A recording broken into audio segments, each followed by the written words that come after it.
ஜார்க்கண்டில் நடைபெற்ற தேசிய சீனியர் தடகள போட்டியில் நமது வீரர்கள் முந்தைய சாதனைகளை முறியடித்திருப்பது பாராட்டத்தக்கது என்று பிரதமர் நரேந்திர மோடி தெரிவித்துள்ளார்.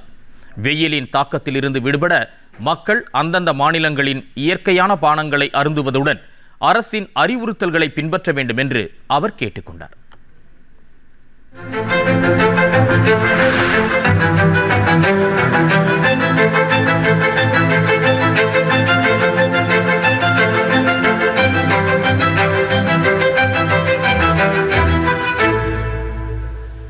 அகில இந்திய வானொலியில் 134வது மனதின் குரல் நிகழ்ச்சியில் உரையாற்றிய பிரதமர் நரேந்திர மோடி, ஜார்க்கண்ட் மாநிலம் ராஞ்சியில் அண்மையில் நடைபெற்ற தேசிய சீனியர் தடகள சாம்பியன் போட்டியில் சுமார் 800 வீரர்கள் கலந்து கொண்டதாகவும் இப்போட்டியில் பல்வேறு முந்தைய தேசிய சாதனைகள் முறியடிக்கப்பட்டதாகவும் கூறினார். குரிந்தர் வீர் சிங், விஷால் டிகே, தேஜஸ்வின் சங்கர், தேவ் மீனா, குல்தீப் குமார் ஆகியோர் படைத்துள்ள சாதனைகளுக்காக அவர்களுக்கு வாழ்த்துகளையும் பிரதமர் நரேந்திர மோடி தெரிவித்துக் கொண்டுள்ளார். 100 மீட்டர் ஓட்டப்பந்தய போட்டியில் 2 நாட்களில் தேசிய சாதனை 3 முறை தகர்க்கப்பட்டதை சுட்டிக்காட்டிய அவர் இதனை குரிந்தர் வீர் சிங்கும் அனிமேஷ் குஜூரும் சாதித்து காட்டியிருப்பதாக குறிப்பிட்டுள்ளார். அவர்களுடன் பிரதமர் கலந்துரையாடினார். अनिमेश जी नमस्कार, गुरिंदर वीर आपको भी नमस्कार, सत श्री अकाल. नमस्कार सर. नमस्कार सर. மனதின் குரல் நேயர்களுக்கு நீங்க இந்த விஷயம் பத்தி விரிவா விளக்கணும்னு நான் ஆசைப்படுறேன். நீங்க செஞ்சிருக்கிற சாகசம் பத்தி எல்லாருக்கும் தெரியணும். கோவிட் காலம் முடிஞ்ச பிறகு என் கால்பந்தாட்ட நண்பர்கள் சொன்னாங்க, மாநில போட்டி நடக்க இருக்கு, நீ போய் பங்கெடுனாங்க. நானும் பங்கெடுத்தேன்.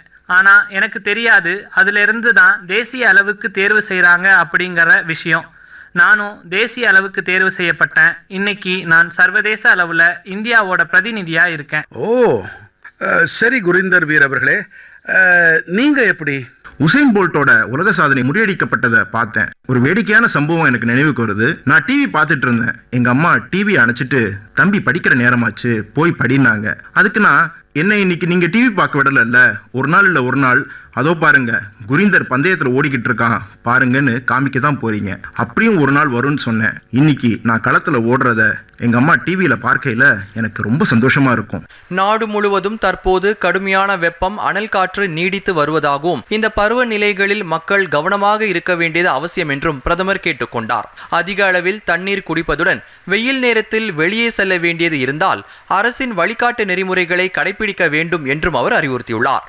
வெயில் காலம் ஏற்படும் போது வீட்டின் சமையல் முறைகளும் மாறிவிடுகின்றது. மண் பானையில் தண்ணீர், தயிரின் பயன்பாடு அதிகரிக்கின்றது. வட மாநிலங்களில் மாங்காய் சுவையுடன் கூடிய பன்னா பானம் வெப்பத்திலிருந்து விடுபடுவதற்கு உதவுகின்றது.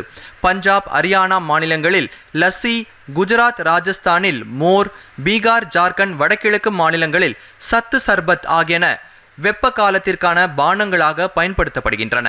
மேலும் பல மாநிலங்களில் கோகம் சர்பத், ஷோல் கடி போன்றவையும், தென் மாநிலங்களில் பானகம், நீர்மோர், சம்பாரம் போன்ற பானங்களும் அதிக அளவில் பயன்படுத்தப்படுகின்றன. கோடை வெப்பத்திலிருந்து பாதுகாத்துக் கொள்ள உள்நாட்டு பானங்களை பருகி மகிழுமாறு மக்களை அவர் கேட்டுக்கொண்டுள்ளார். தென் பாரதத்தில் பானகம், நீர்மோர், சம்பாரம் போன்றவையும், ஒடிஷாவிலே பேல் பனா கிடைக்கும். இது வெறும் பானம் அல்ல, பாரதத்தின் பல்வேறு பகுதிகளின் பாரம்பரியத்தின் அங்கம். மேலும் இதிலே ஒரே பாரதம், உன்னத பாரதம் என்பதன் பிரதிபலிப்பு காணப்படும். இன்னும் ஒரு விஷயத்தை நீங்கள் கண்டிப்பாக நினைவில் கொள்ளுங்கள். இவற்றிலே அதிகபட்சம் பொருட்கள் நம்முடைய சமையல் அறையிலேயே கிடைக்கின்றன, நமது வயல்வெளிகளில் விளைகின்றன. எந்த ஒரு பெரிய பிராண்டிங் எல்லாம் கிடையாது. ஆனால் தலைமுறைகளாக கிடைத்த அனுபவம் அவற்றிலே கலந்திருக்கிறது. நீங்களும் கோடையின் வெப்பத்தின் போது உள்நாட்டு பானங்களை பருகி ஆனந்தமடையுங்கள்.